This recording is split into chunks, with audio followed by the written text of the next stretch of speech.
చేస్తాడు. నేను ఇంట్లో మన్నవయ్యా కొంపదీసి నాగరికేనా అయింది. ఇక్కడ ఎవ్వరు కూడా లేరు. వీడేమన్నా అంటాడైంది నన్ను.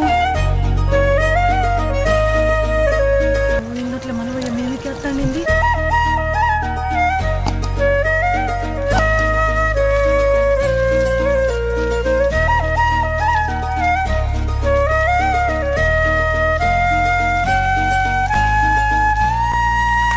ఏం పుట్టిందిరా? నన్ను చూసి ఈ అని గిలిస్తున్నావు. ఆ పళ్ళ దొంగనత్త ఏం పుట్టింది? ఇగో నేను నిన్ను చూసి ఎగిలిస్తలేను, నా మూతే ఇంత. ఆహా, ఎంత బాగుందయ్యా నీ నవ్వు. సరే గాని నెల రోజుల నుంచి చూస్తున్నా, నువ్వు నా వెనుకనే ఎందుకు పడుతున్నావు? అబ్బా అబ్బా అర్థమైందా?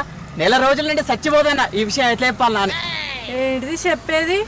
ఏంటిది అర్థమయ్యేది? నువ్వే అన్నావుగా నెల రోజుల నుండి నా వెనక ఎందుకు తిరుగుతాడు అన్నది. గదే ముచ్చట.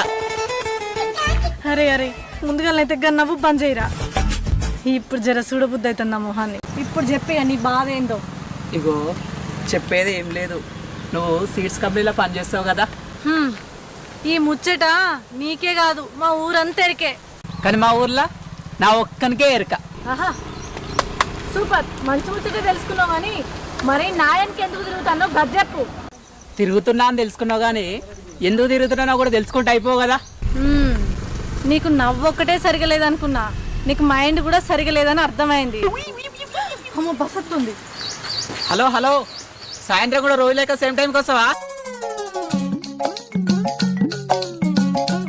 అగో ఇది చేస్తాంది ఏంది? హలో, వస్తున్నా వస్తున్నా.